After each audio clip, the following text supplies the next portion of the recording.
Hello friends, नमस्कार and welcome to समाधान। साथियों, उम्मीद है कि आप सब अच्छे होंगे और साथ ही साथ आपकी स्टडी भी अच्छे से चल रही होगी। पटना हाई कोर्ट सहायक भर्ती असिस्टेंट एक्स कैडर, और यहाँ पे देखिएगा तो मैंने लिखा है कि ऑल अलाउड।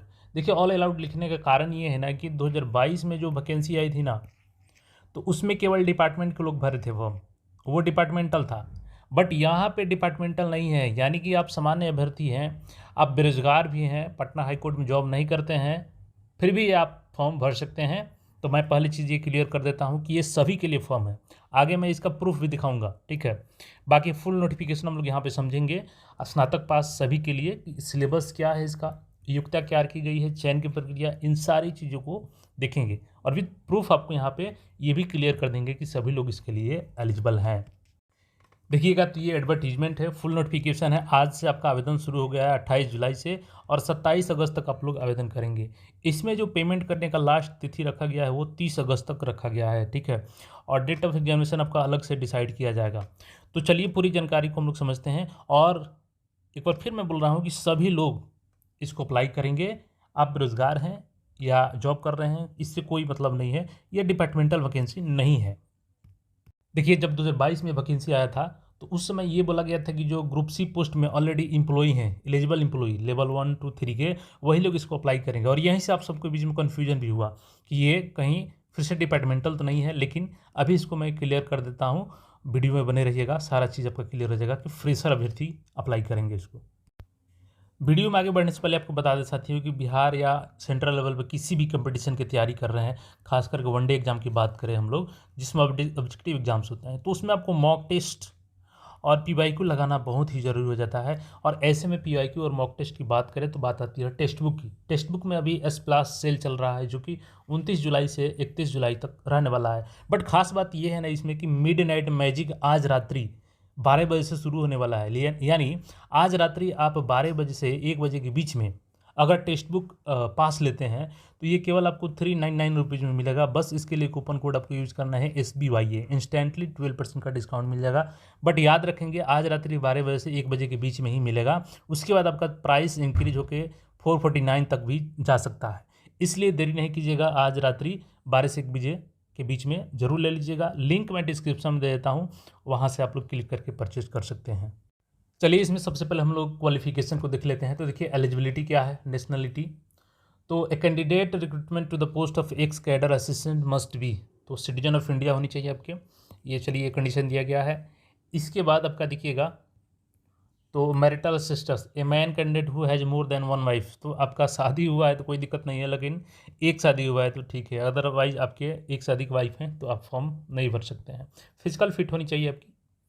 एज लिमिट की बात करें हम लोग तो देखिएगा, एक candidate for direct recruitment to the post of ex cadre assistant must not be less than 18 years, तो 18 साल से कम आपका नहीं होनी चाहिए। कब?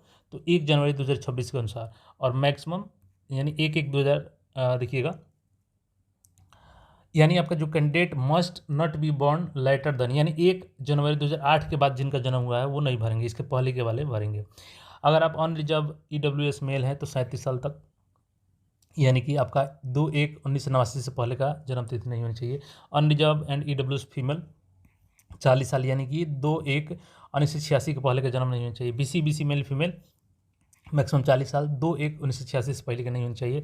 और SC मेल फीमेल 42 साल, यानी इनको 2 जनवरी 1984 से पहले का जन्म तिथि नहीं होनी चाहिए। तो ये एज लिमिट आपका हो गया अलग अलग category wise. Minimum educational qualification देखिएगा तो the applicant must possess following essential educational qualification, computer qualification as on 1 January 2026। पहला कंडीशन क्या है कि graduate in any discipline from a recognise university institution, यानी कि पहला चीज़ इसमें हो गया आपका ग्रेजुएशन होनी चाहिए। अब वो ग्रेजुएशन आपने BA किया है, BCom किया है, BSc किया है, वाट एवर जो भी आपका बैचलर डिग्री बस होनी चाहिए। आपने बैचलर डिग्री किसी भी स्ट्रीम से किया है तो आप इसके लिए पहला कंडीशन फुलफिल करते हैं।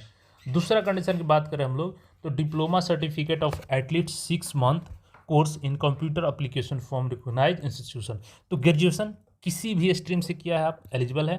साथ में आपका 6 महीने का डिप्लोमा का कोर्स होना चाहिए, तो आप लोग इसके लिए एलिजिबल होंगे।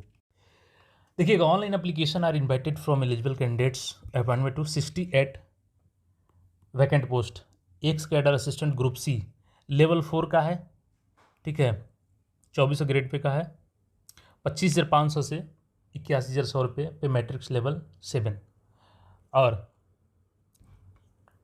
ब्रेकआउट देखिएगा सीटों का यहाँ पे, तो जनरल में 29 है जिसमें महिला के लिए 10 है, एससी का 11 है जिसमें महिला का 4 है, एसटी का 1 है, ईबीसी का 12 है जिसमें महिलाओं का 4 है, बीसी का 8 है जिसमें महिलाओं का 3 है, और ईडब्ल्यूएस का 7 है जिसमें महिलाओं का 2 है। टोटल 68 पोजीशन में 23 महिलाओं के लिए रिजर्व रखा गया है।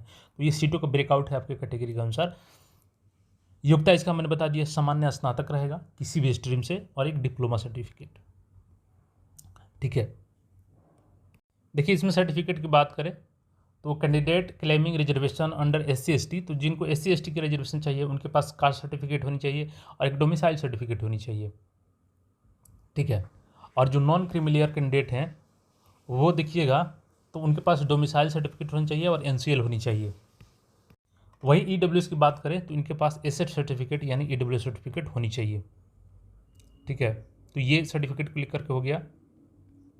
अब मोड ऑफ सिलेक्शन की बात कर ले हम लोग, तो written test, computer proficiency test, interview test. देखिए इस सिलेबस को हम लोग अभी देखते हैं, लेकिन इससे पहले आपको मैं क्लियर कर दूं जो आपका कन्फ्यूजन है कि डिपार्टमेंटल है कि फ्रेशर है। तो देखिए ये रूल है आपका, the mode of appointment promotion and recruitment to the ex cadre group B and group C post in the establishment of the court as per staffing pattern shall be as follows. देखिए तो ये ex cadre assistant group C का आया है vacancy, तो इसी का नियमावली की बात करें हम लोग तो इसमें क्या है आपका मोड ऑफ अपॉइंटमेंट, तो दो तरीका है, एक है बाय डायरेक्ट रिक्रूटमेंट और एक है थ्रू लिमिटेड कॉम्पिटिटिव टेस्ट। तो जो लिमिटेड कॉम्पिटिटिव टेस्ट है यही 2022 में आया था, जिसमें केवल डिपार्टमेंट के लोग फॉर्म भरे थे, ठीक है। क्वालिफिकेशन भी सेम होता है, इसीलिए लोगों को कन्फ्यूजन हो गया कि कहीं डिपार्टमेंटल तो नहीं है। बट यहाँ पे जो भर्ती होगा ये डायरेक्ट रिक्रूटमेंट वाला आया है। 50% कैंडिडेट का यहाँ पे डायरेक्ट रिक्रूटमेंट होता है, जिसमें स्नातक मांगा जाता है किसी भी विषय से और डिप्लोमा सर्टिफिकेट 6 महीने का मांगा जाता है। इसमें आपका रिटन टेस्ट होता है, कंप्यूटर प्रोफिशिएंसी टेस्ट और इंटरव्यू। तो यहाँ सबका क्लियर हो गया कि ये डायरेक्ट रिक्रूटमेंट वाला है। 2022 में जो आया था ये वाला बी वाला आया था, यानी डिपार्टमेंटल आया था, लिमिटेड कॉम्पिटिटिव वाला आया था, और ये ओपन कॉम्पिटिटिव है, इसमें कोई भी अप्लाई कर सकता है। तो ये कन्फ्यूजन आपका क्लियर हो गया। अब यहाँ पर सिलेबस की बात करें तो preliminary screening test MCQ based होगा आपका, यानी कि जो प्रीलिम्स होगा पीटी वो एमसीक्यू होगा। इसमें जनरल इंग्लिश 20 क्वेश्चन है 20 मार्क्स का, रीजनिंग एंड एप्टीट्यूड टेस्ट आपका 20 क्वेश्चन 20 मार्क्स का, और जनरल अवेयरनेस आपका करंट अफेयर 10 क्वेश्चन 10 मार्क्स का। टोटल 50 क्वेश्चन हो गया आपका, और 50 क्वेश्चन के लिए 50 मार्क्स। 1 घंटे का समय मिलेगा आपको 50 क्वेश्चन सॉल्व करने के लिए। इसके बाद आपका रिटन टेस्ट होगा एमसीक्यू बेस्ड, ये भी एमसीक्यू है आपका, ठीक है। तो इसमें आपका जनरल इंग्लिश का 30 क्वेश्चन रहेगा, रीजनिंग और एप्टीट्यूड टेस्ट का 30 क्वेश्चन रहेगा, जनरल अवेयरनेस का 20 क्वेश्चन, करंट अफेयर यहाँ पे देखिएगा जनरल अवेयरनेस, तो ये मिलाकर के 20 क्वेश्चन रहेगा, जनरल हिंदी का 10 क्वेश्चन रहेगा और कंप्यूटर अवेयरनेस से 10 क्वेश्चन। तो टोटल रिटन टेस्ट में आपका 100 क्वेश्चन रहेगा और यहाँ पे 90 मिनट का, तो 1.5 घंटे का समय मिलेगा आपको 100 क्वेश्चन सॉल्व करने के लिए। और दोनों के दोनों क्या होगा आपका, दोनों के दोनों ऑब्जेक्टिव एग्जाम होगा, तो यहाँ पर रिटन टेस्ट नहीं है आपका, ठीक है। अब इसके बाद देखिएगा तो कंप्यूटर प्रोफिशिएंसी टेस्ट, तो test of proficiency in word processing, तो 20 क्वेश्चन 20 मार्क्स का रहेगा वर्ड प्रोसेसिंग का। Test of proficiency in spreadsheet का 20 क्वेश्चन 20 मार्क्स का रहेगा। इंटरनेट प्रोफिशिएंसी 10 क्वेश्चन 10 मार्क्स का रहेगा। टोटल 50 क्वेश्चन 30 मिनट के यहाँ पे रहेगा। इंटरव्यू आपका देखिएगा तो 10 नंबर का रहेगा, इसमें कम से कम आपको 3 मार्क्स लाना रहेगा। तो ये आपका टोटल मिला करके ये है। और there shall be negative marking of 1/4, यानी कि 1/4 इसमें निगेटिव भी है आपका अगर गलत उत्तर देते हैं। तो चलिए अच्छा बात ये है ना कि जो रिटन टेस्ट है इसमें ये भी आपका एमसीक्यू है, यानी कि पेन एंड पेपर मोड नहीं है आपका, ये ओएमआर शीट बेस्ड पे होगा, यानी कि 4 ऑप्शन दिए रहेंगे उसमें से आपको एक सही उत्तर चूज करना रहेगा। बाकी यहाँ पर डिटेल्स में सिलेबस दिया गया है कि किसका क्या टॉपिक रहेगा, कैसे क्वेश्चन पूछे जाएंगे। तो आज से फॉर्म शुरू हो गया, आप लोग जरूर भर लीजिएगा। देखिए कि यहाँ पे बिहार में सेंटर कहाँ कहाँ पे पड़ेंगे, तो बिहार में आरा में पड़ेगा, भागलपुर में पड़ेगा, दरभंगा में, मुजफ्फरपुर, पटना और पूर्णिया में 6 यहाँ पे सेंटर बनाए जाएंगे एग्जाम के लिए। इन्हीं 6 डिस्ट्रिक्ट में आपका होगा।